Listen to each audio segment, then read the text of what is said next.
You know, even if we got ladies on the show, I still come first. So when we started this, we had agreed that I was going to do the fucking intro, Scott. Damn. And Already Scott with the takes F-bombs. the intro all the time. Hey, this is the only time I get my word in. From the very beginning when you turn on the camera. They got to see him in the beginning, they got to see him in the end. That's it. That's funny. So the inside joke is that I talk too fucking much. And everyone says, hey, what does Scott do? Really? It's so if you watch my YouTube, I do a lot. Okay. if you watch the way you grab that microphone, Oh, no. Is it going to be one of those podcasts? Sounding like a savage. Oh, my God. If you watch the YouTube. All right. So welcome to the Happiness Podcast Project. I'm Grover Reese of Guerrilla Combatives. And I'm Scotty of Org Unity. And we have a super important supercalifragilisticexpialidocious First female guest as Oh, well. really? First, Yes. Oh, first man, I am female guest. honored. So my friend who said, are you going to have any women on? Was she a woman or he? She was a woman. Okay. She said, are you going to have any women? I didn't use a woman's voice because I didn't want to sound patronizing. But she said, are you going to have any women on? And I said, yeah. And so I put up the bat signal. And I called a very good friend of mine that I've actually known since I was 16 years old. So maybe my oldest living friend. My oldest living friend. because I came up in the crack era. Motherfuckers was falling off. But we have Freska. Hello.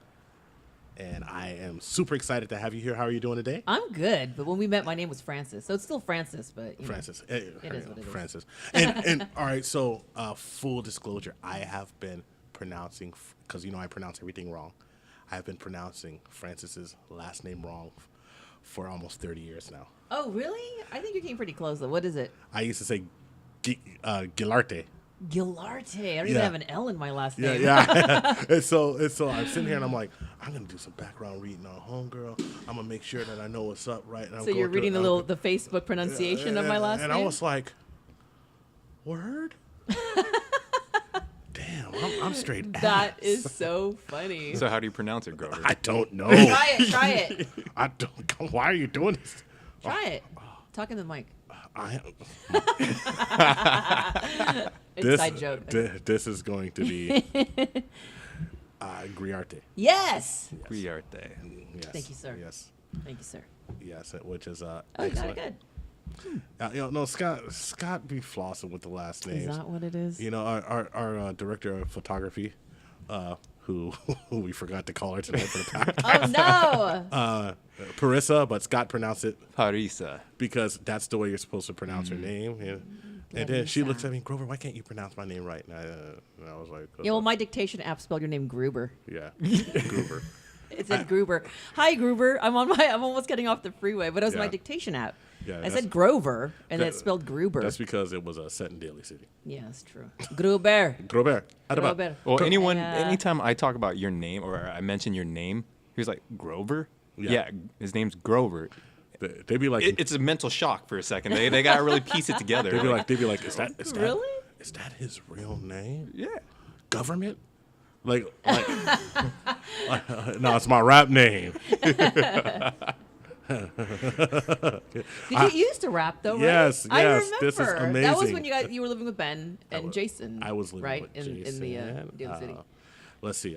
I rapped. I did a lot of production. I remember that. I played with the Motivators over in France several times. Oh, you did? I did. Oh, how fun! Because I was in Motivators before you came yes, in. yes, Or I- did we ever do anything together? Never. In the studio. It's hilarious because it seems like that when I think of it, I'm like, oh yeah, we were saying this earlier off camera, like, oh yeah, Freska, man, I know everything about. We were actually never in the same place at the same time I doing know, stuff. that's We would so just see each true. other and hang out. But it would feel like we were always Feel associated. like I know you them know, forever. that's so funny. So this is a great introduction. Yeah, I love it. That's Happiness Podcast. I think Happiness that Podcast. sounds super cool. So what Podcast project. Podcast project. Thanks, Scott. Because all of those people who got the Happiness Podcast, you can't own my happiness, baby. I just snaked it. Damn. Yeah, we're kind of trolling a little bit. Oh, Straight, really? straight. But we're working it, so. So, like, Bay Area flavor. So. Okay. So I'm going to try to prove that my pre-production wasn't totally ass, which it normally is. But I just want to get into. I find it very interesting that when I think about it, I think you've been involved in radio one way or another. Like, that's what I know you from, and I'm sure there's been other jobs along the way. But just tell me what made you interested in doing this? In radio? Yeah, in radio in general. I don't know. It's funny because when I was a kid, I'll try to do this in like 2 minutes, okay? No, you don't have to. Because it's a long story. Because before you do that, Yeah. I have to say that you are an on-air personality Yes. from 3 to 8 p.m. Yes. Yes. On KOIT. Yeah. KOIT. Yes. Yes, Yeah, in the city. And I'm pretty sure I've heard you on several radio stations in the Bay Area. Yeah. So I've been at the first Bay Area radio station was Wild 107, and then I left it and worked in Hawaii at I-94 KIKI. Then came back, and then 94.9. 107.7 changed their frequency to 94.9. Yeah. So I was there for about 6 years. Left, did mornings in Sacramento at KSFM. Came back, was at Wild for another 2 years. Then took a hiatus, had some kids. I was gone for like 4 years, but was still hosting and stuff like that. So I was still in the entertainment field, and that's also when I started teaching martial arts. And then came back and was at 99.7 for 5 years, and then Q102 for almost 2 years, and now I've been at KOIT for a little over 2.5, and then I'm at on 98.5 KFOX, and I'm also on a station in Sacramento. Really? That's a That's a lot. Yeah, and then I am the station voice for KBLX, 102.9 KBLX, and then also station in Seattle. So my mom listened to you all the time. KBLX. Oh, probably, yeah. But I'm the one that's like 102.9 KBLX. Like That's that's amazing. I do. So my impression was right that you were on. Seems like you've been on radio. Yeah, it's been like 25 years. like my whole life. Like my whole my whole adult life. It's just like that's how old I am. Yeah. well, you're not. I know. We're the same age. So I shut know. up. I know. I know. But it's just like, oh my gosh, it's so crazy how So time I flies. love it. All the people that I meet that are like my age, and none of them look old like me. Like I got this big ass gray beard. Yeah, well, if you take Oh, I off have your gray beard, hair. I have Yeah. mad gray, dude. I got a lot of gray hair, Grover, and Yeah. I'm like, a lot How old are younger. you? 32. But when I cut my beard, because I did cut my beard before I grew it, I look fairly young. But You do. Black don't crack. Black don't crack. But black still needs to rotate the tires. There you go. So but I like having a beard, and of course, I've been blessed with a wonderful face of hair that is 100% gray. So there we go. Nice. So now I guess I can go into asking you about what made you want to do this. I always loved. I don't know. It's really strange. I actually have, maybe because I grew up with a karaoke machine and a microphone. I don't know. But I actually had tapes of myself doing broadcasts, and I think I was 7 Wow. or something That's like amazing. that. 7 or Really? 8 years old, pretending I was doing weather and interviewing talking about Joe Montana was stuck in a flood in Florida, like stupid stuff. I totally remember that, and I could totally remember the tape, what the tape looked like that I recorded that. Did you make that up? Oh yeah. Word. Joe Montana Yeah. Stuck in a flood in flood. Florida. Only in Florida. Yeah. Yes, Joe Montana was stuck in a flood in This Florida. is awesome. This Yeah. is wonderful. So I started doing that. Then I started doing multi-tracking on my 2-track karaoke machine. And so I was playing clarinet because my parents made me play. They had to choose. They chose my instrument. So I was like, all right, whatever. So I did that, and I was playing different stuff. So I'd record it and then put it on the playback with a new tape, and then I would track it that way and then go back. So that the generation loss was absolutely insane. But yeah, so I think I was always interested since I was a kid. And then I started getting into production because I thought I could sing. And then that didn't work out. But I got into a radio station at the time because I went to a music conference because I wanted to know how to get better at my production and how to market stuff, because I was part of Expressions of Unity. Expressions of Unity. Yeah, they used to sing for Native Elements. The band that Ben plays for now. Yeah, no, I know. Yeah, I know. so I was the one that helped put the the horn section together. Word. Because they were like, hey, Fran, why don't you go and can you come down and lay some tracks for us, blah, blah, blah, on their Right. demo. And that's when I was Right. like, okay, I'll come by and do, they were like, well, play it on the tenor. So I played my saxophone at the time. So I did that. And then, anyways, long story short, we were getting into like production and stuff. And then I met a panel of people, and it was actually Chewy Gomez, Mel Thompson, who was, Mel Thompson, who had eventually hired me in the research department that doesn't even exist anymore in radio, but that was basically telemarketing. Right. So I'd call people random, like from the phone book. Hi, do you like this song? How about this song? Do you like this song? How about this song? Hello? Hello? Dang. You know, then They I'd call just again, and it hang was up. like 4 hours of that every day. Yeah, they just hang At the up end on of the night, I would, so that was my paid position in, and at the end of the night, I was, answering phones in the studio. Oh, okay. I was able to do dubs. I talked them into, like, hey, can I just do dubs in the studio for you? Like, do some production. And they're like, oh, okay, yeah, let her do it. And so I became like hey, let me do it. I'll do it. I'll do it. I'll do it, you know? So for people who, actually, mainly for me, Yeah. what's a dub? A dub. Just dubbing, like when you dub tapes or dubbing. So when a client at the time would give their reel to reel, you would dub it from reel to reel onto a cart. That the Right. cart is actually used in the studio. Okay. Since we're on YouTube, what is reel to reel? Because I'm having a hard time to wrap Oh, my brain. a reel to reel is like those old machines that you would see like in old movies where they would have the audio on those tapes, Okay, big all tapes. Yeah, and so that's the stuff I used to work with and edit. I had to edit on that stuff, and Yeah. it was. and there's You edit by like hand, right? Oh yeah, you would listen to where the audio starts, and then you're like, okay, that's where you would bring it back and forth because the audio piece would say this was the little piece that it goes back and forth on, and you would know that's where the word what stands or what starts. So then you would mark that, and you would just mark your pieces, and then you'd come and put it on the top of the little thing with the blade, and yeah, old school stuff. That's I just work. like, click, click, Yeah. click, click. That's work. You know, Yes. and you know, you have to understand that people are saying that. That's like, hella old. That's 25 years ago. Yeah. I mean, people are like, tape? I know. Like, that's just, you know how old they are. It's like, hey, did you tape that? Tape? like, What? What do you mean tape? tape. What does that mean? Dude, I remember I was talking to my niece, and I was like, man, I had that on VHS. And she was like, what the is hell are you talking about? And I said, hey, you know what I did? I shut up. Yeah. Well, my daughters were like, "Mommy," and they're like in this box. What is this? You know, and it's like, oh, that's a VHS. Where do you put that? Where do you use that for? I'm like, oh my gosh. The machines don't exist. Yeah. If Now you have it's one- your tape now. Yeah, that's amazing. So, and so Yeah. So this is kind of circles back to something that I totally believe in. When I was young, Yeah. and like when I was young, I wanted to be a martial arts instructor. Yeah. I wanted to be when I was young, I wanted to be Bruce Lee.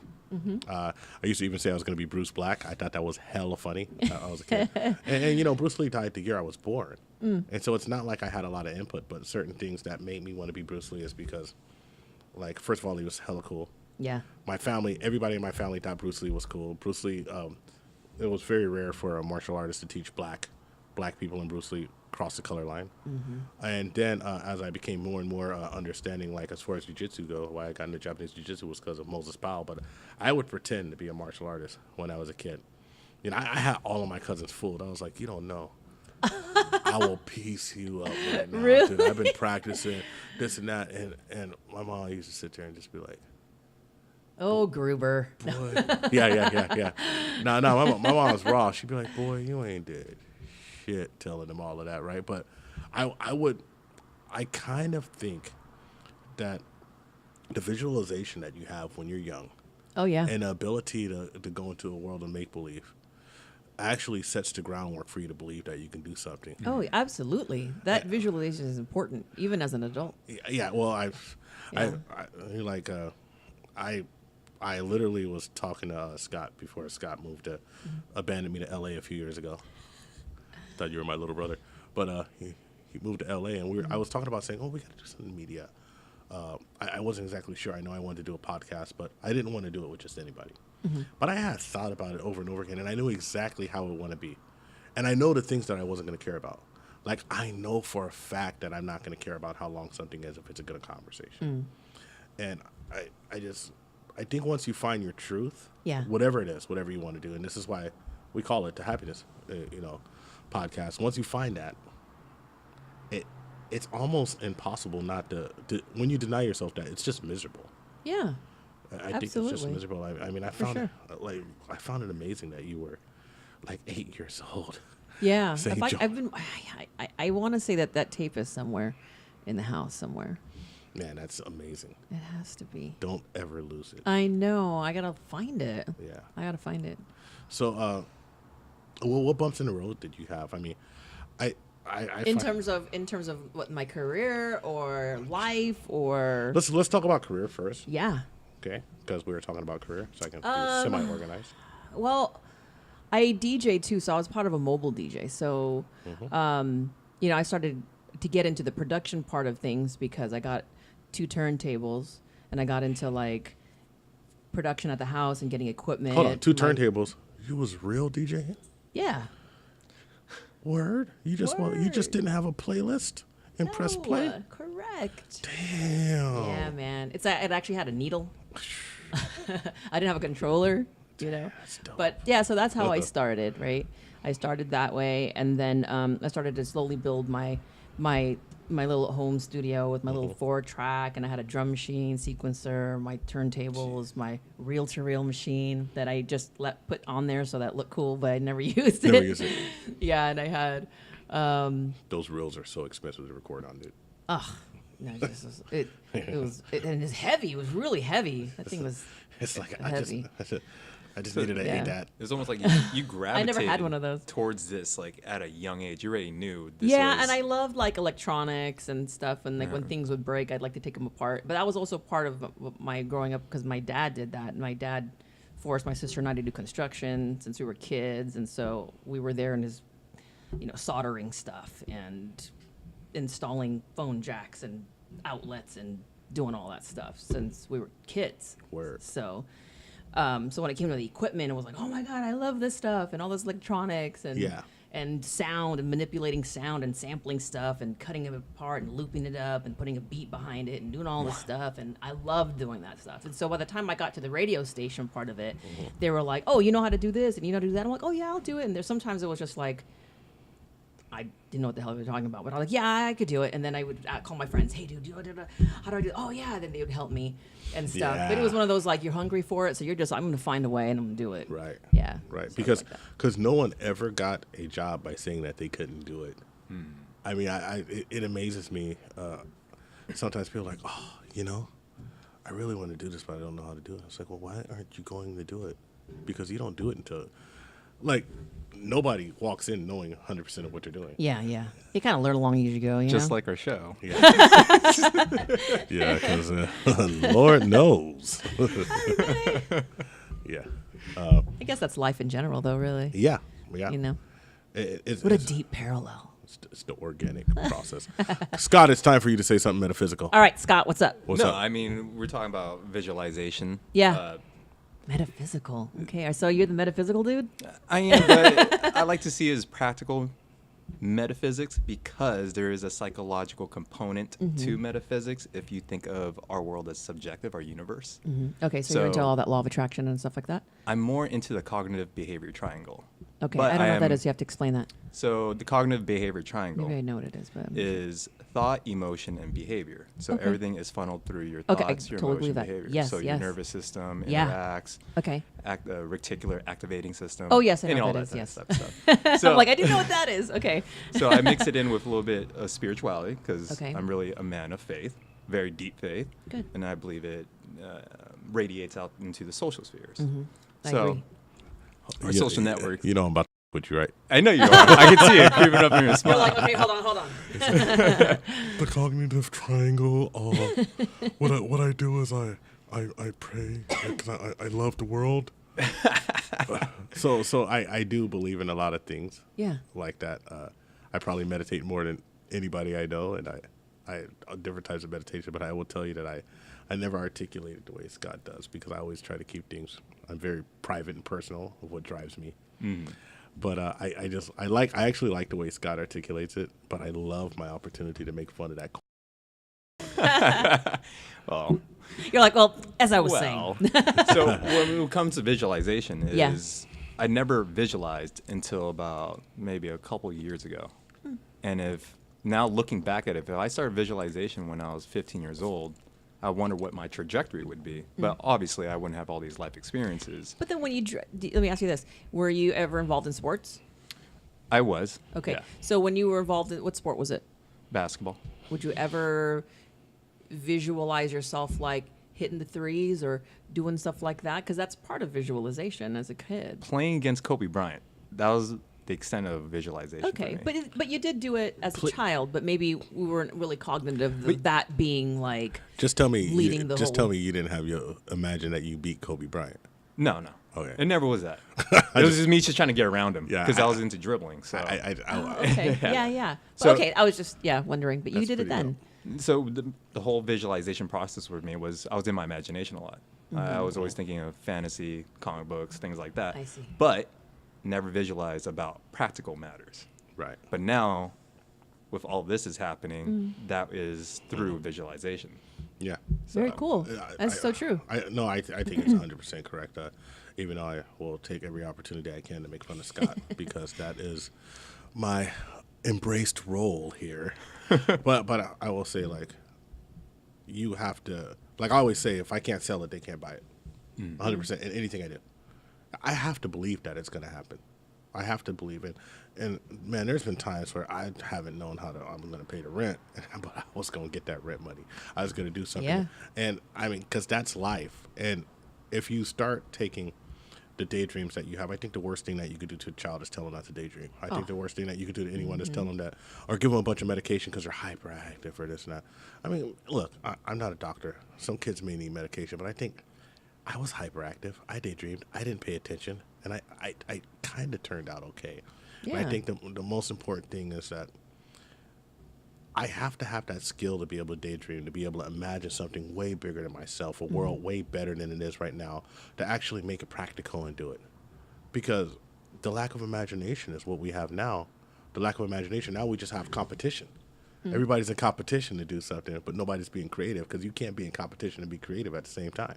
You don't think so? No, You think so? I don't think so at all. I think when you just focus on yourself in the creativity process, you naturally get ahead of the competition because you're not even thinking of the Thinking about it. competition. Well, but you are taking bits and pieces of information from the competition I was to going to better say your ideas. Yes, I was going to say that you do have to. People always say that you do have to know what your competition's doing, but you don't have to be.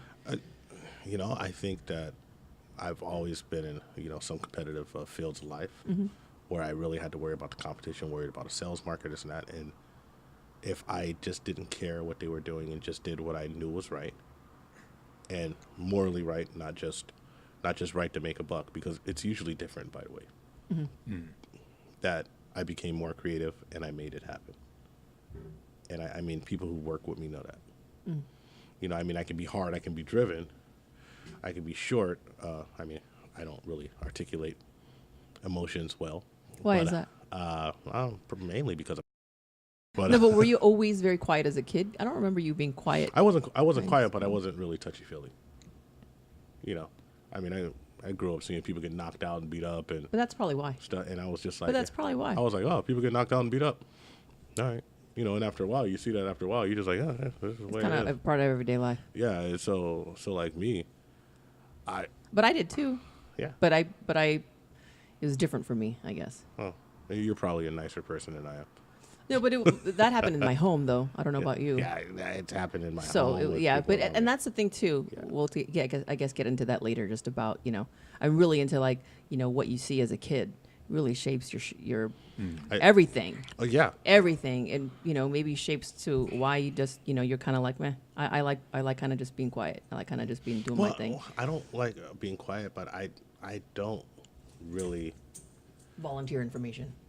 not personal information about myself, Yeah. or somebody's going through something that's personal. I'm not going to volunteer to help them unless they want my help. I see. But I also don't believe in. I just don't really know how to sugarcoat a lot of things. You mean tactfully? Like you don't think you're tactful? Oh, I know I'm not tactful. Scott, am I tactful? You're like not really. Oh, I know I'm not tactful, and that's not. Okay. And it's not a reflection of myself wanting to be. Is she doing saying something? I don't know. We should. We have a dog on the show. We should have the Yeah, dog on. she's right down The here. dog's actually going to be What's our the next matter? guest. What's the matter? She's bored. She's like, dude, I'm sitting here. She might need to do something. Oh, she might have to do her. You know, it'd be perfect for Well, let's take an intermission. an intermission because it's about time anyway. Oh, is All it? right. Okay. Happiness intermission. We will be back. Hopefully she'll go. You need to use the bathroom? You go outside? Boom. And Scott again. Yeah. I'm relegated to introducing the It's my Asian sensibilities. second segment. The model minority over here lets me, Then he lectures me on how we have to be on every platform at the same time, and I'm like, dude, we gotta not just F up. That's what I'm trying not to do. Hey, yeah, I'm very pragmatic, and he's not. I'm a little bit ADHD, so Are you? just hammer it. Yeah. So I think we ended off, which I don't have any notes on it, which I usually would take a note. But I think we ended off saying that we both seen certain things in the household that was very, Violent. Let's just call it yeah. what it is, man. It was just violence. And it shapes your life. Oh yeah. I mean, I think it really, I could say it shapes how I deal with people, how I deal with the opposite sex is shaped. Oh, absolutely. Shaped absolutely. by what I've seen. And Oh, speaking of that, my parents, they never slept in the same bed. And I thought that was normal. And so when I would go to my friend's house, my best friend's house, her parents would sleep in the same room. And honestly, it made me feel uncomfortable and I was disgusted by it. you're like, what the hell are y'all doing? And then I realized that it was my family Right. later on as I got older that was not in a good place. Yeah, that's know? wow, that's tough. Yeah. And so that shaped my relationships. It was awful. I was the worst girlfriend you could ever have. She's probably mean Was me. Mean as hell. Mean. I could never say I'm sorry. There was never anything like, I was always right. Why would you ever say you're sorry? I don't do that. No, I'm just playing. And it was horrible. It was horrible. I did not care about your feelings, and I couldn't tell you how I felt. It was just silent treatment until I decided to talk to you. I mean, it was just the worst. That's. I was verbally abusive, mentally abusive. Jeez, oh, Yeah. wow. I learned that from my parents. Yeah, I kind of went the opposite way where like I don't yell. I don't want to get in an argument. Like, But it was because I saw my dad beating on my mom, and Yeah. I didn't want to be the weak yeah. woman. Well, I see. You know what I'm saying? My dad be violent with my mom, and, and I didn't want to be that way. So I just yelling in general. There was always a lot of yelling and stuff, and Yeah. so But see how you say that? I didn't want to be like my dad. I didn't want to be like my mom yeah, it in that happens. situation. And it's not that I don't think my dad has a lot of issues, PTSD from Vietnam and a lot of issues that he's just dealing with. Also, my dad was born in 1944 in East Texas, and he's blacker than night, and like he had to go, he lived like the sit-ins encounters, the civil rights and all that stuff. That was like every day. Oh wow. The Ku Klux Klan was every day for him. So him being like, so like for me, I'd be like, oh yeah, this is my friend. And my dad be like, well, why are your friends white? Or do the best, the funniest thing was like my friend Rico came by the house and my dad's like, there's a Chinese boy doing at the house. I said, Dad, he's Filipino. And Dad was like, I don't know what part of Chinese from. And my dad knew about the Philippines, but he just wasn't having none of that. Yeah. But it came from a time where people were just yeah. compartmentalized. Oh yeah. And so I just never seen the world like that. And I think it revolves. And I talk a lot of black shit. I'm pro-black as hell. I'm probably a dichotomy. I'm a pro-black conservative. Not a Republican because they're not conservatives, but I'm a classic liberal, meaning that I want people to have all the personal liberties that they should have without the government interfering it. And the only way that can happen is to take power from the government and give power to the people. So I believe that people should have all the power and not the government. Government shouldn't have the power to administer anything that the people doesn't want them to. And I think that happens a lot. So, but all of this was shaped because of what I seen Right. when I was younger and what I started to believe in. So, it's odd. So what about your family life? What was your family life like? Oh, it was all screwed up. It was all So screwed all of up. us were pretty much in that zone. We're all It was great after, like, Yeah. when I moved with my dad and my stepmom, but before that, it was rough. Yeah. So Like, my, what do you mean by rough? People open it up. That's right. mother was a gambling addict. She had a big issue with that. She was also an immigrant, first of her family to be here. Okay. And then a couple other things. Yeah. It gets deep. Yeah. And then so I was product of that environment. Yeah. And then also my dad was a police officer. Mm-hmm. And so I think that kind of reflected my upbringing because I was involved with the marijuana world as well as trying to be a cop before the marijuana world. And it's just weird how I am a little bit of reflection of that product. I see. Yeah. Yeah. Interesting. I know we all are a product of Well, I mean, I think everybody naturally is a product of your environment. environment. But I But think, it's funny how some people don't, yeah. like, they never really understand how deep it is for Yeah. them, you know? Well, yeah. I mean, I think, and not understanding yourself is what drives you to be just a horrible person around other people. And really is the reason why I think the world's so screwed up. Like people can't even like have a conversation with each other and disagree without like hating them. Oh. And Yeah. you know, I mean, I just see stuff all the time. Look at Twitter. And I'm just like, Oh. well, It's that. but I understand why people act like that on Twitter, because Twitter is what I used to say them bird chest ain't gonna to your face, but they can say, oh, I'm behind Twitter, I'm the baddest one. What do they call those? Like, keyboard warriors or Yeah, something? Yeah. so true. Typing with MMA gloves on it. It's like, come on, man. You know damn well. Yeah. And I remember it's funny, even I knew they kind of said something, and I was like, Sounds like we have a damn, a tiger. I was about to jump off of this one. You know, I'm black. I'll leave right away. Right away. I leave right away. But like somebody like posted something, and I called them, and I was like, man, you know damn well you wouldn't say something like that to me. Mm-hmm. And I said, and I'm not trying to be ultra-violent, but you just ain't got the stones to talk to me like that. And he was like, dude, I didn't mean it like that, this and that. And I was like, all right, whatever, I ain't tripping. But Sorry, dude. It's my dog. it's okay. It's She's okay. bored. We are pet friendly. We have a bored, wonderful pit bull Yeah. in the house. She's So, like, are you going to almost done? yeah, It's like a kid. It's like, are we there yet? Do you have any kids? No. Do you have any Yeah. kids, Grover? Oh no. Oh no. Oh jeez, Lord no. Hey. How old Happiness is she? podcast. Yeah, She's gonna be 5. yeah. She's so young. Yeah. So that was quite interesting though.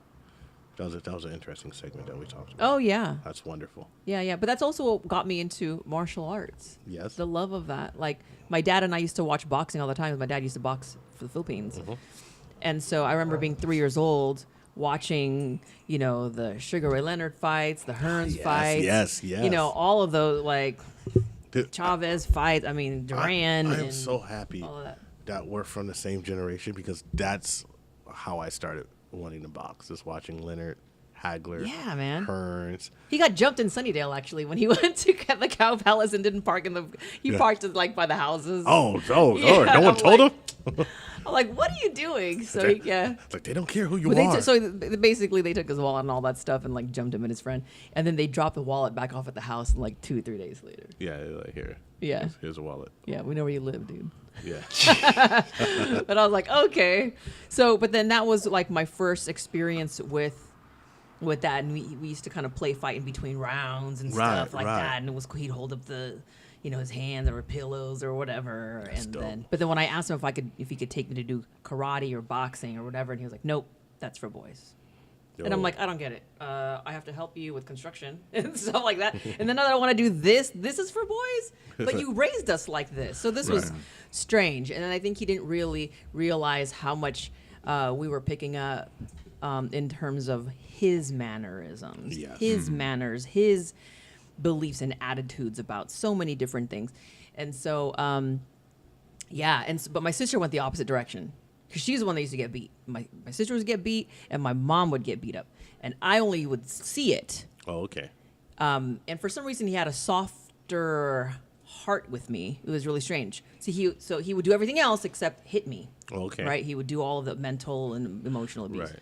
But And then when I so basically that spawned that whole wanting to do martial arts for the longest time.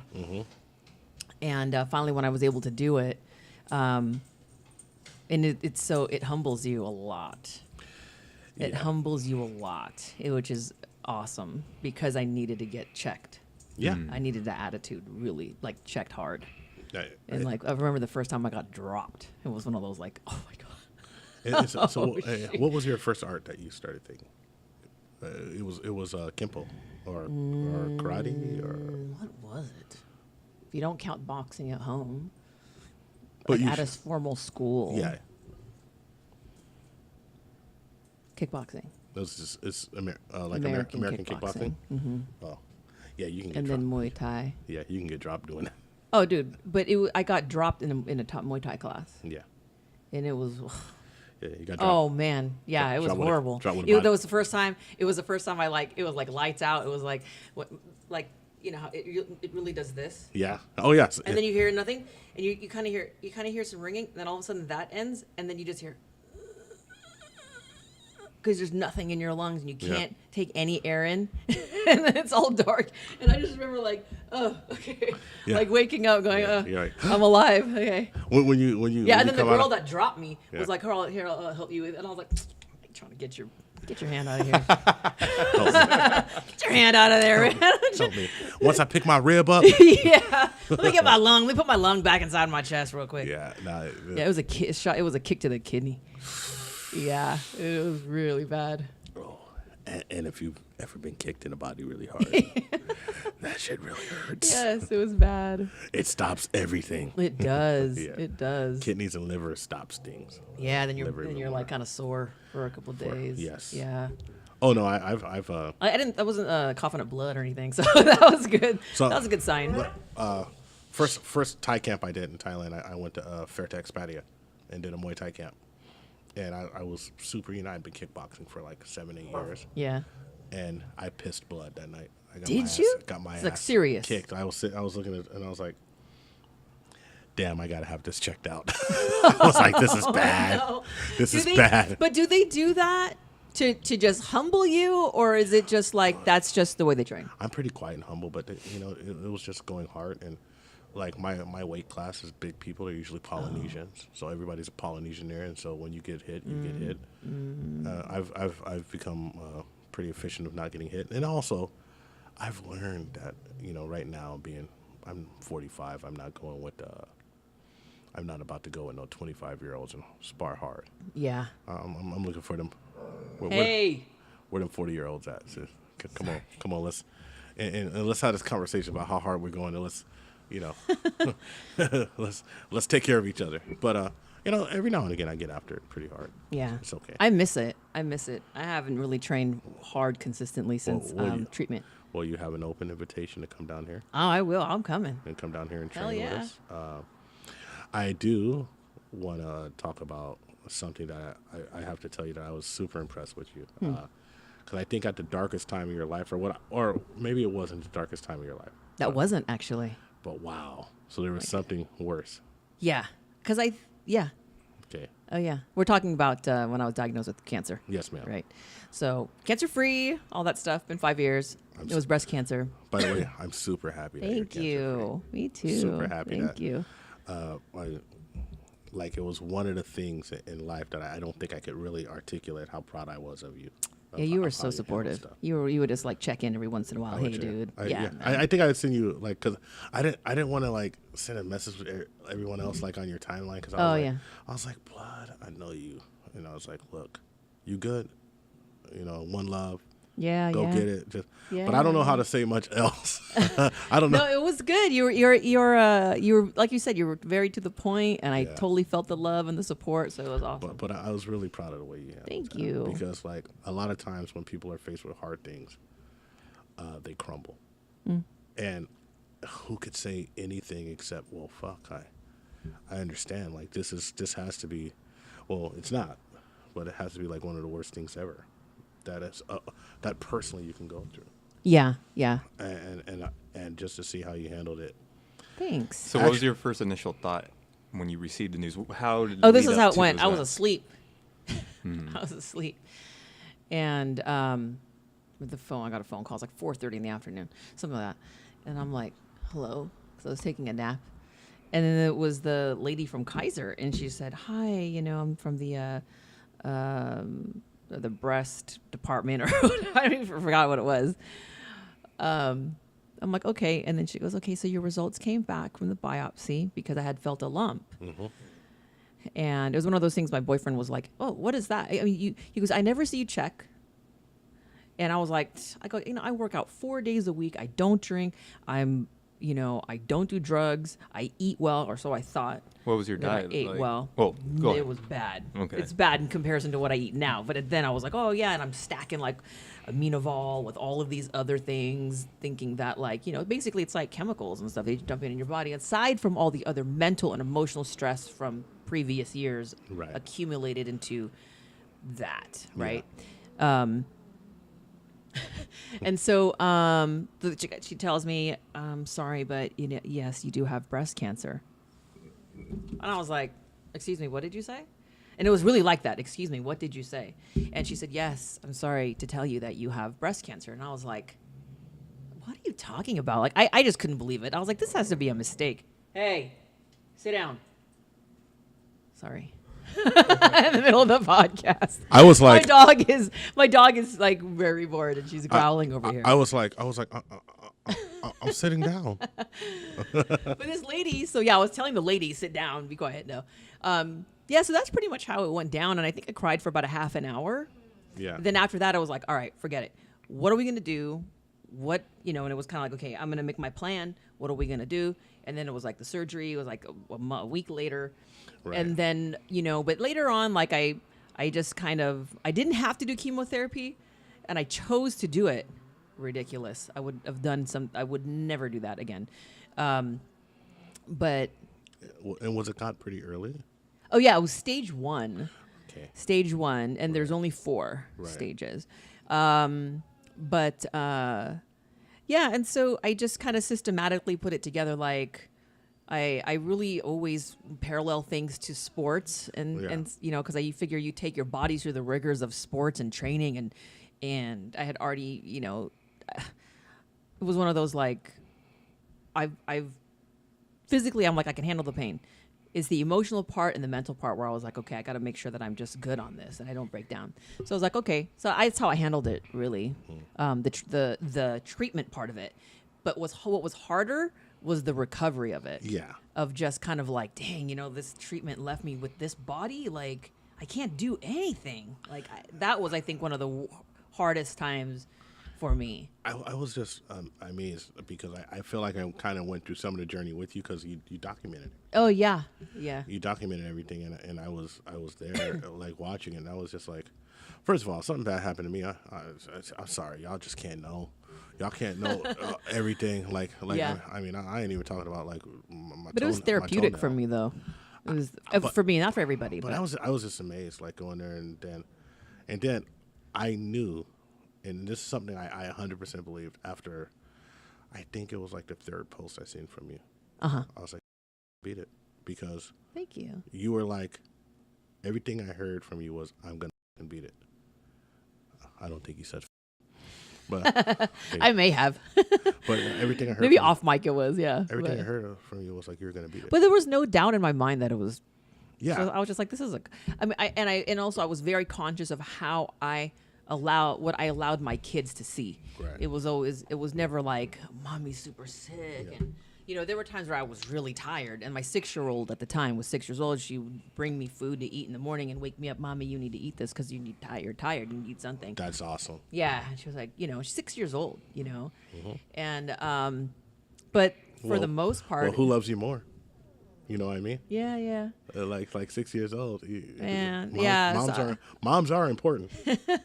Yeah, and so they were. I think when they get older, they'll understand what this disease does or can do, or But what I showed them was like, it's a cold. I treated it like, mommy's gonna get through that. I have to take some medicine. My hair might fall out and stuff like that. I go, so don't be afraid of it. Right. And then the day that my hair fell out, I woke up. My hair was actually in these rubber bands like this to hold it like this. My head was really sore because when your hair falls out, I mean, it is painful. Right. Because the hair follicles and all the other stuff, they're dying, right? Yeah. So as it's letting go of all the hair, and there was some that was attached and some that was not, and I woke up and I was like, oh my gosh, we need to cut this like now. Wow. So I didn't cut all of it, but I told both my kids, you get scissors, you get this side, I don't care where you cut it, just cut it off.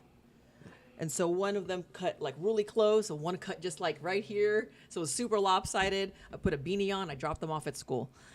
And then their dad picked them up afterwards, and then they met me.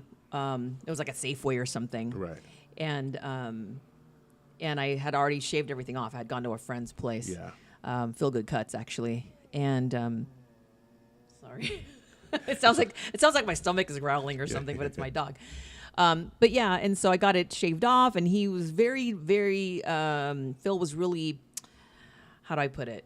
Trying to figure out how to tell me you should just shave it. Just have to shave it off. Funny. Yeah. This is literally fits right in with our podcast. Yeah. You have to understand. You see how I'm just totally see I'm just sitting here like, oh no, Yeah. Tuesday. Okay, that's good. Okay. That's normal. That's normal. I will. Hey. You should see her dog. She's not even like looking at us, just laying down. Yeah, she's looking the other direction, going. You know what's funny is that to me, and just please remember where you were. Sure. I have to say that my favorite Star Trek of all time, because I'm a science fiction nerd, is Star Trek For the Voyage Home. Okay. With the whale songs. And that's how it sounded to me. I have to watch that now because I was sitting here and it's just and I was like, no, it's a humpback. You're talking to me. Anyway, go on. Please. So I was getting a haircut, and Phil was like, I wanted to use a guard on it. Like, can you do like a 2 or 3 guard on it or something? Phil was like, nah. Oh man, he was lifting patches like this up, and I couldn't see anything because I wasn't sitting in front of a mirror. So I was just kind of like, okay, because he had me flipped around to the other side. Yeah. But I had I think it was his nephew or somebody there that was videoing it. And I watched it afterwards, and I was like, oh my gosh. And you could see Phil really thinking like, how do I tell her? Like, you can't save this. Like, you just got to shave it all off. So when I saw my kids, the little one was like, Mommy, can you take the beanie off? And so on the way home, I take it off, and she's like, wow. And she touched my hair. She goes, wow, you're like a little puppy. Oh, man. That's yeah. cool. She's like, you feel like a little puppy. And then the older one, when we had gone to, she told me we had gone out. It must have been a couple of weeks after. And she's like, Mommy, you should get a Mariah Carey wig. Where did you see that? She's like, Party City. And I'm like, oh no. Solutions. Like, we are not going. Mommy's not going to wear the Mariah Carey wig from Party City. But I'll see if I can get a wig for you if that's making you a little self-conscious. Then I started going out without the wig. Yeah. Yeah. It's just. Well, just from my observation, your mental toughness is out of this realm. Because I feel like most people would crumble. Yeah. It was hard, but it was one of those like, what choice do you have? You know, like. It's why it's why I had faith though. Thank you. It's why I had faith, and I'm super happy to hear that 5 years cancer free. Thank you. Yeah, it was just one of I had to laugh at it because it was one of those things where, like, this is very irritating. Not for me actually. It's pretty cool. Okay, I'll try not to be distracted. It was irritating to me, or I had to laugh at this whole cancer thing because it was one of those like, really?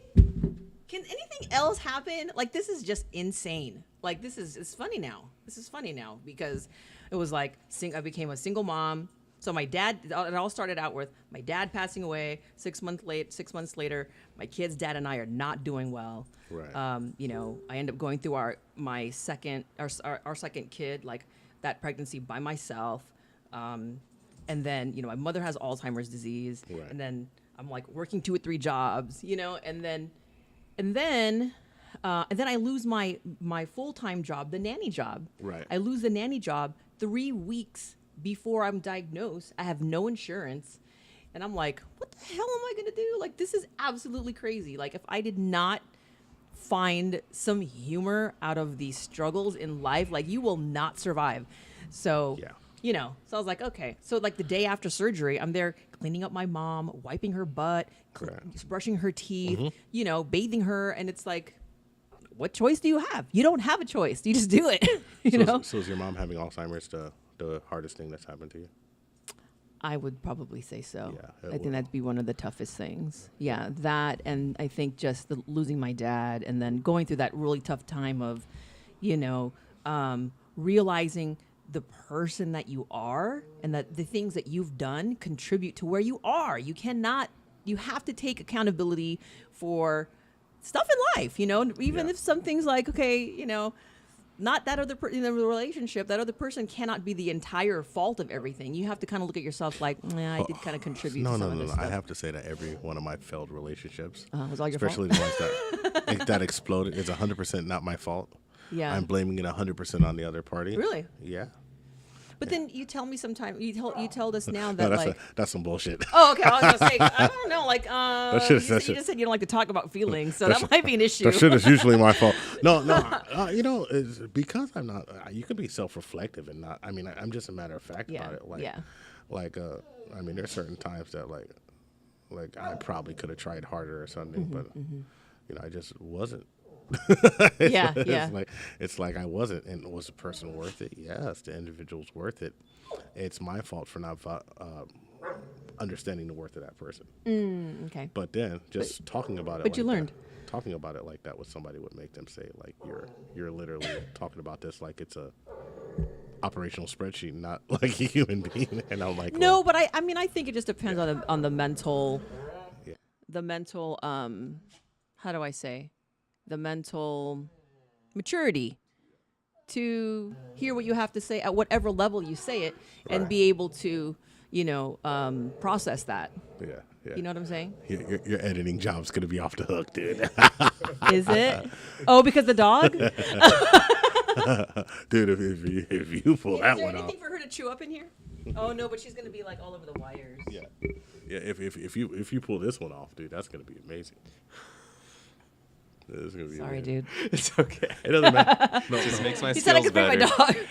This is literally. I'm just gonna grab her from here. Do whatever you want. Do whatever you want. Be very distracting. This is literally what makes the happiness podcast, though. It's literally what makes our podcast like. How are we doing on time? Gotta take an intermission very soon. Yeah. Why don't we just take a quick 2-minute intermission right now? 2-minute intermission. Happiness podcast. We'll be back with the supercharged Freska. Yeah. Griarte. Sorry. Boom. Here we go. So we're back. Hi. So Well, I do want to say something though. Okay. Say something. Because when you go through a traumatic experience like that, because it is traumatic. Yeah. You went through a period of self-reflection, Oh, examination. yeah, absolutely. You bounce back Yeah. very fast and Hold on. durable. It's just a metaphysical one. Kind of. Technically. Yeah. Like anything psychological, Yes. subjective or objective, Yes. can have a spiritual component to it, depending on your belief. Yes. Well, anyway, when it comes down to it, in the practical sense of things, like I see this is a juice jar right here. Oh, yeah. You had to re-examine your diet. Oh, you had to re-examine your stress absolutely. levels. Yes. Because when you have stress, when you're not supplying your body with the right kind of nutrients, and your nervous system is reacting against the hormonal secretions of like cortisol, Oh, absolutely. your immune system gets affected. For sure. Everything matters. Everything matters. You know, food, environment, people around you. I mean, I got rid of people.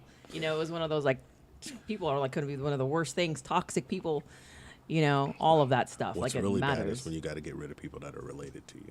Yeah, well, that's true. And Sometimes you have to do it. you know, your health comes first, man. Yeah. Like you can't let these people like be Yeah. your world. They can care less. And sometimes they really do care, but they don't really understand the impact of their negativity. And it's like, Yes. Sorry. Sometimes they can't help themselves.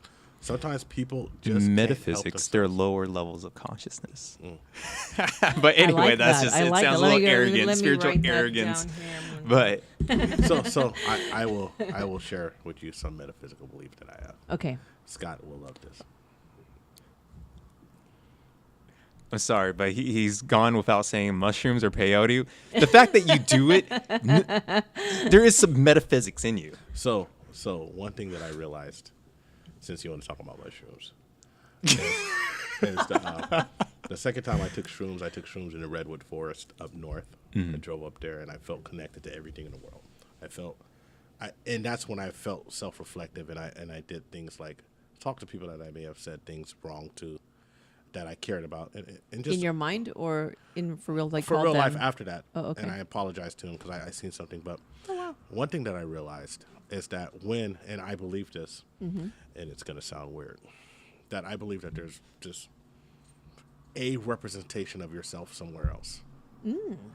And so, like, in my mind, when I say something or when I'm talking to myself in my mind, you're taught that this is crazy to talk to yourself or to react to this voice in your head.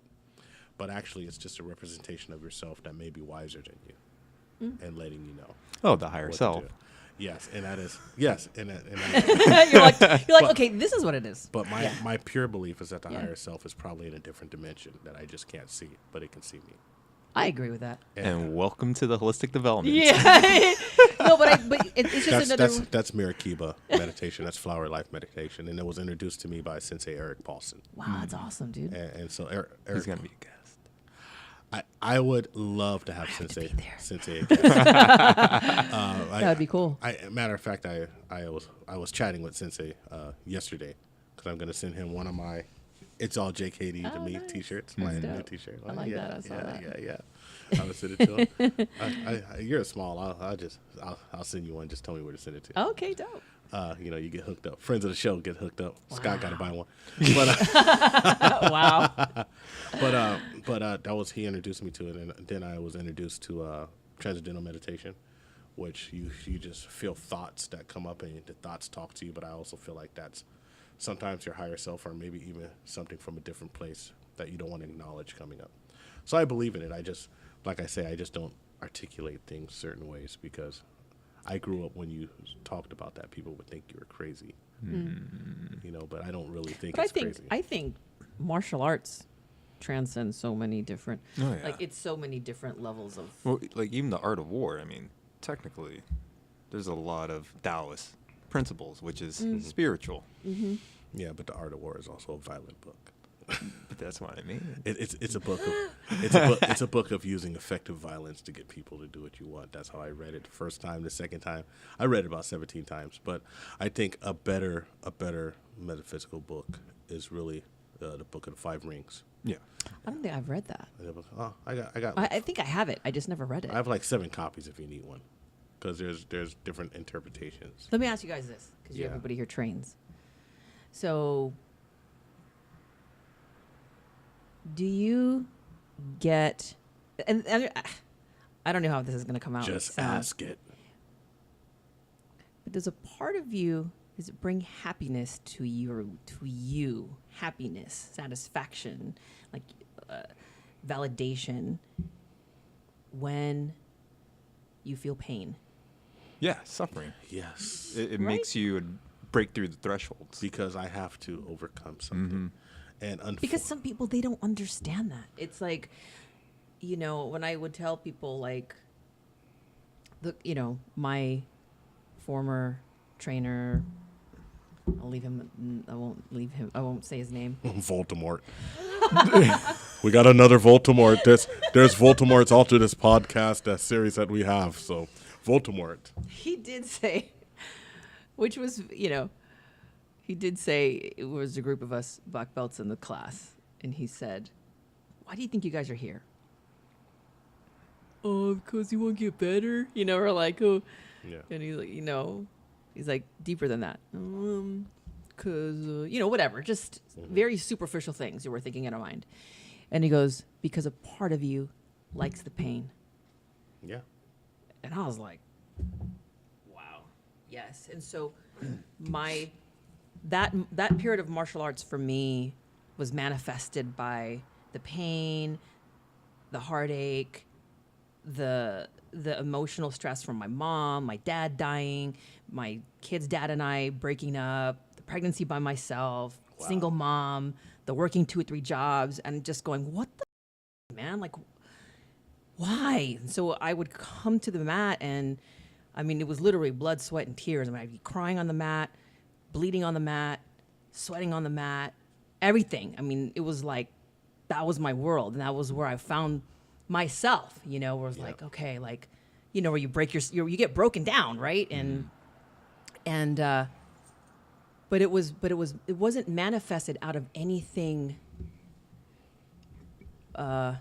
It was all manifested through pain and hurt and negative stuff that happened to me. So that when I started jujitsu, it was a completely different journey where my heart was open, Right. my learning, my path and my mind was open, and you know, it was like just a different path. And then I bust my shoulder, and then I'm like, okay, I'm just gonna go and try another route of rehabbing, and then I was gonna compete in something else.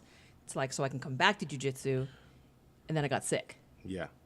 But that's when my heart was like, okay, what But- are we gonna do? but I you- still love life, and everything's good. But you've already know? been, so I call it the beautiful brutality. When you work hard, like, That's a hashtag. and I Beautiful put, brutality. and I put myself through it. Like, I put myself through it today, where I did a really hard drill, Yeah. and then I did some Muay Thai 4 counts after the end of the hard drill, just because I needed to hurt more, Right. and not because I'm sadistic, but you go through life and things don't hurt you. As you get older, you avoid pain. I mean, and physical pain. Yeah. And you're a weaker person for it. We're a weaker species because of our intelligence. Our intelligence has protected us from a lot of things, because I have to know that I can take more today than I did before, even though I'm older. But I think part of that you can because of the maturity and experience where you're like, I'm not dumb enough to do that, well, but I know we need to do this. Yeah, but you know? I could take more now because I understand what it takes to take more. Right. Where before, way to do it. when I was younger, I would just run up against something and it didn't hurt me, because it was I didn't realize, but I was really big and strong, and so stuff just didn't hurt. And when it hurt, it just got better. Now stuff the hurt sticks, and so when I work, and You mean physically? physically the hurt sticks. So I put myself through that pain, knowing that the hurt's going to be there longer, because I can't run away from it, because that's when you die. I mean, to me. And then what you went through in jiu-jitsu is, in Marikiba, they'd say, like, the globe, your heart, the warm glow goes over your heart, and your heart opens up so you can receive. And it was ironic because then I got sick. yeah, but You know what I mean? you had to do that so you can have the attitude you had. Yeah. So you had to go through the pain, so the pain didn't scare you. Right. And then you had to go through your heart being open so you could love everybody when you went through it. Oh yeah. I mean, and then you have to learn how to just let go. And like, Yeah. you know, like in the holistic world or in that realm, you're like, you got to let go of anybody that ever wronged you. You have to forgive them because there's no, Because it's not worth it. it's not. And then Yeah. your body is spending time Yeah. concentrating on this instead of your own healing. So, And, mentally and physically. and now I realize my dad has Parkinson's disease, and my dad's Parkinson's is advanced. My uncle has Parkinson's disease. My other uncle has a spinal cancer. Okay. And so these are all strong men in my life. You know, my uncle who has Parkinson's disease was the quintessential '80s player. Oh. Tall, thin, blue eyes, light skinned brother, long hair like a mane, always dressed up. Drove, always had Corvettes. Had like 7 Wow. Corvettes in his life. Always had Corvettes, big house, fine women, super Creole, right? And you know what? I seen, like, even, and he told me, he says, you know, I wish I was your age, but I could pick and choose when I was your age. Like, I did what I wanted to do. So you got to do what you want to do. So even though my uncle was being sick, he was a person who said, like, doing what you want to do is really important, and following your heart. Then my dad, being one of the strongest people I ever known, pig-headed, didn't always make the best choices, but stood by his choices and never lied about it. And seeing that, I mean, my dad was dunking when he was 50 years old. So, just not playing, and then seeing like him being weak like that, it makes me understand that I have to really enjoy the physicality while I have it, because it could be taken away. So yeah. so Yeah. so that's why I say like the pain doesn't. That's why I still do it, you know. But I think that's very interesting. Wow. Yeah, you got to read this one blog I wrote. Or maybe you did. I don't know, but it was about life training after cancer treatment. Yeah. Well, if you'll do me a favor. Yeah. If you'll just give me a link to the blog. Yeah. Oh yeah, for sure. This is personal website, social media. Oh, I will start. LinkedIn? It was one of those like, I'm gonna blog all the time, and then I just do blogs, and it's like 5 years old. But 4 years old. But I think that I think that your story can help a lot of people. There's a lot of people who are going through something, and I think people right now, even though we're more connected than we've ever been in the history of the world, Yeah. that we're more isolated, because on social media everybody's like balling, everybody's booed up, everybody's just Not till the next crash. Everything's just good, everything's that right, Yeah. everything's dope. Oh Yeah. my God, I'm the dopest dude, this and that, and and then all of a sudden the motherfuckers are just lonely and isolated and not Oh really. yeah, and nobody you know. really socializes. No. It's social media, but nobody's really socializing, Nah. interacting. So I mean, face-to-face. I would absolutely love if you gave us a link Oh, to that. yeah, I'd for like to sure. link to it, and I would recommend Yeah. people to. I cannot thank you enough. Oh, thank you. I mean, this was fun. It was Really fun. fun, It and I was- know we just kind of scratched the surface, so we're just gonna have to Yeah, when you definitely. because I'm gonna come see you and we're gonna do some training. You have an open invitation to train. Yeah, with me because whenever. I want to learn get back into doing some very Yeah. awesome things. How you want to do it, we can do it. What's that? How you want to do it, we can do it. Yep, I we're mean, gonna do it. That's the thing. Like, one thing that I like about having a pretty wide set of skills Mm-hmm. is that I can teach people what they want to learn and work with them. And after a while, they start. Yeah, at teaching one me. point I thought I was gonna have to test what it is that I've learned, which isn't a lot in comparison to what she's trying to eat. What is that? What is that? She's eating- But I thought that I was gonna. I have thought she was eating the chair. I thought I was gonna have to try to, do something that. That you were gonna have to defend yourself. Oh, that was the scariest thing. I was just looking at the sky, his hands, and I was like, God, if I get knocked by that, I'm done. At least you were paying attention to. Oh his yeah, and I'm hands. like looking at how is he gonna move, and he's like, why keep backing away from me? And I'm like, Oh really? yeah, oh, it was bad. Well, was it like a predator? It was an artist. Was he predatorial? He thought that we have a connection, and I was like, what the hell is You this guy should've- talking about? you Because should've- I did not give him any. I'm very conscious of my body language, how I'm talking to you, my Yeah. distance from you, and if you're getting close to me, I'll be like, we can just talk from right here, and I'll tell you like, this is cool. This distance right here is good. Like Yeah. you don't need to be here. You know Yeah. what I'm saying? And oh yeah, he didn't understand any of that. It was like, yeah, I was scared. And next time, I suggest you kick him in the nuts and gouge his eyes. I know. I was looking at but if I could avoid that and just be like, hey, I just want to get home. Yeah, that's true. Yeah, I'm just like, I don't want to engage. I don't want any physical No, contact. I don't no. want to engage. Like, You know you should not engage, but please feel free to kick him in the nuts. oh and yeah, gouge for his eyes. sure. Yeah, like bust his knees in or punch him in his throat. Kick him in the nuts and gouge Well, of his course, eyes. there too is groin or whatever the hell. But yeah. Dude, I know you got a little front snap kick. Blah! Oh man. Is there anything else or anything you want to go over? You want to say or? Oh anything? man, just thank you. And like when No, thank I just you. look at it like if there's hard things that come your way, like just deal with it. Like there's just got to deal with it. Yes. You got to deal with it. You got to just know it's there, acknowledge that it's there, know where you're at in your life, what you got Yeah. going on, and if you need help, ask for it. And nothing's ever the end of the world. I think some people just take it to the extreme, and it does depend on what you've been through in life to see where your threshold is mentally, physically, and all that other stuff. But Yeah, 100%. life is good, really. Life is Hey, you're alive, right? I love it You when know? I love it when people be acting like, oh my God, this life here, and I'm like, you ain't That's got what I'm nothing saying. else. Because I would tell people this, because they'd be like, oh, this is that, and I'd say, I don't know whatever you're going through in your life, but ask yourself to maybe humble you a little bit. Yeah, ask yourself if you would rather be in my position and deal with something that wants to kill you, or maybe be late on your credit card payment because you don't have the ends right now. Yeah. You know, like, Perspective. it is. And so, and that's what I tell people. You have that perspective once people get really, really sick. They have that perspective that life is actually really good because you're alive.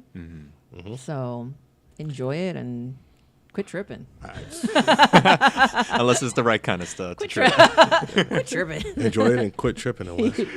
But if you're gonna trip, Sure, yeah. Oh my God. if you're Going gonna to trip, nature and beaches and all that.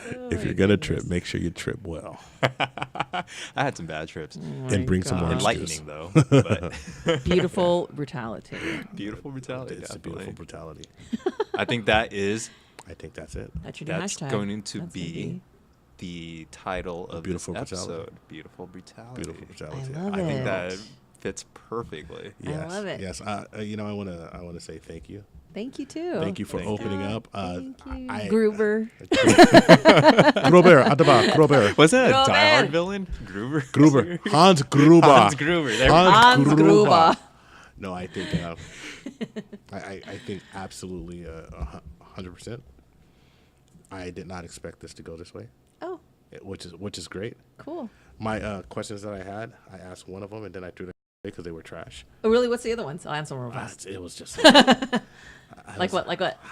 I think it was like, how did you discover terrestrial radio and what? Oh, okay. And like one of the things I was gonna say is like, you know, how hard is it now to be on radio because there's so many other markets. I mean, there's YouTube, there's satellite Loads, radio. yeah, there's there's just a so many bunch, other there's things. a bunch. There's just a lot of competition out there. When you started, just didn't exist. Yeah. And I find it amazing that you're still here. I know. You're still here. I know. Crazy. Because a lot of my friends aren't, you know, like people that I knew that I just thought were going to be around forever aren't doing it. Yeah. Yeah.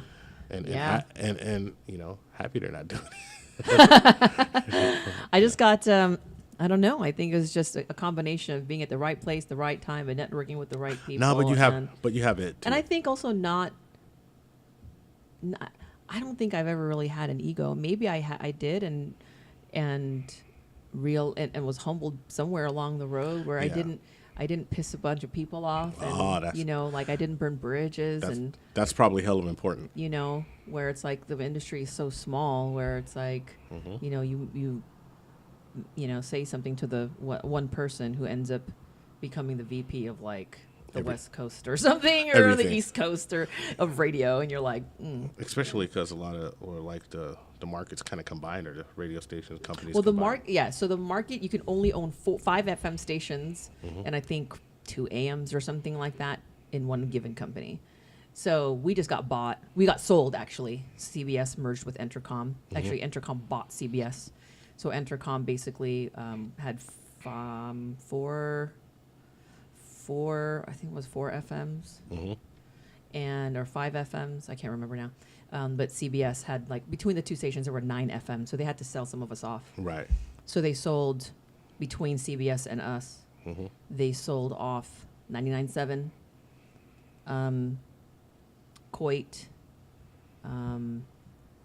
They sold off KBLX and KFOX.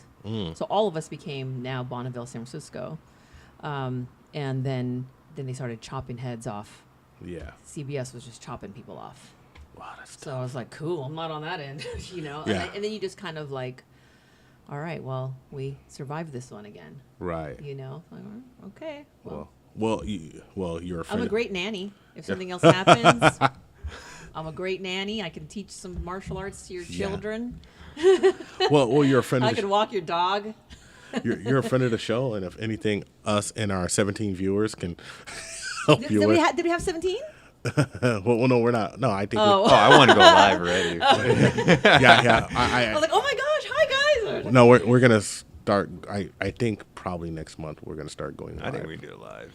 because we kind of just like have a free form conversation. Yeah.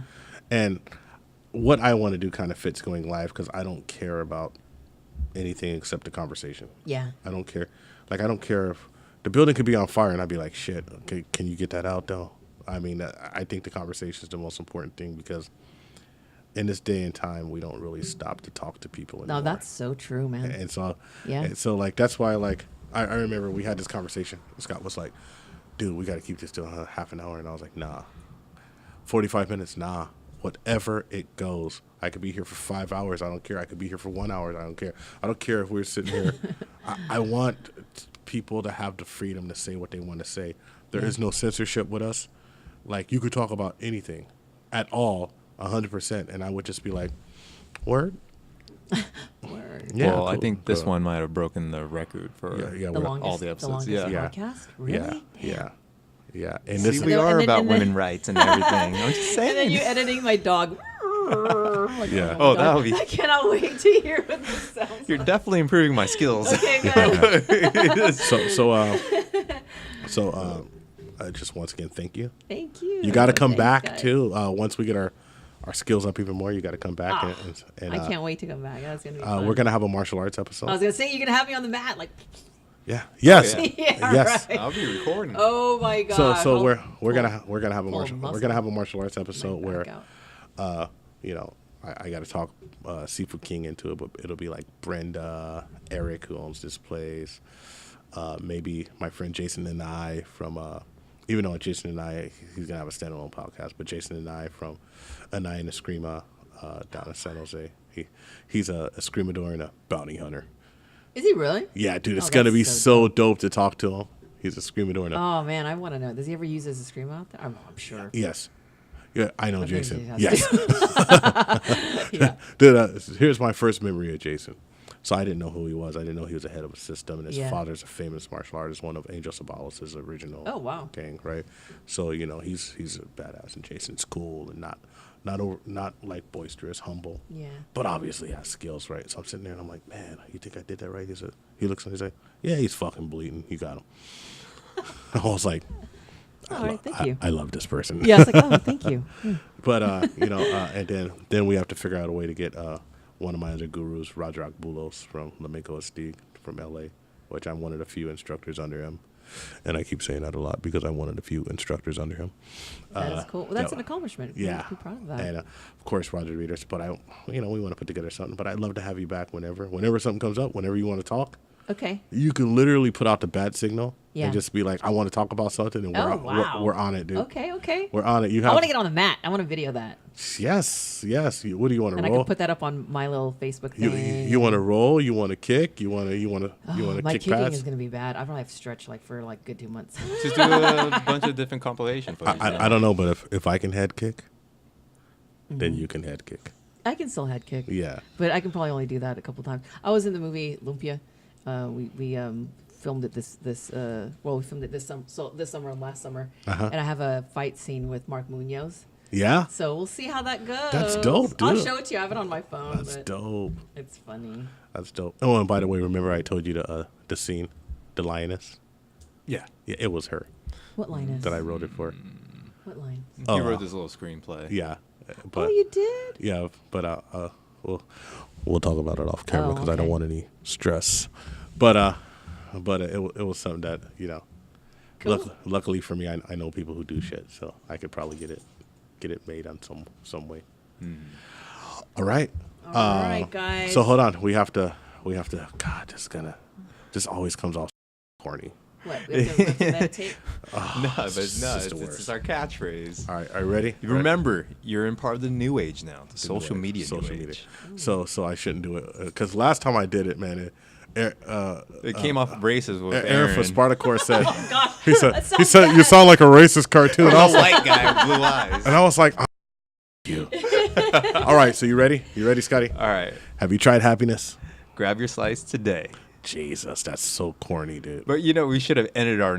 You're supposed to say, "I am Grover Reese." Oh.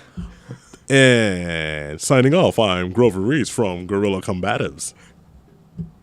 I feel like you were doing a stereotype I'm of a 50s. Freska at Freska on the air on Instagram and Facebook. Find me, friend me, follow me. Thank you. Boom. I'm gonna add that in the description. Scotty Borg Unity. That's it. That's it. We got it. Yes. Have you tried happiness? Grab your slice today. Boom. We're out. Thanks. Boom. Later. Oh. Like and subscribe on YouTube. Yeah, and comment. Make comments. Make Discussion. comments. Whatever you want. If you want to be negative, do it. If you want to be negative, Whatever you want, he's saying do it, but I will ban your. All right, guys. Happiness podcast. Happiness podcast. All right. Yes. All right, smoke a joint. Let's go. Laters.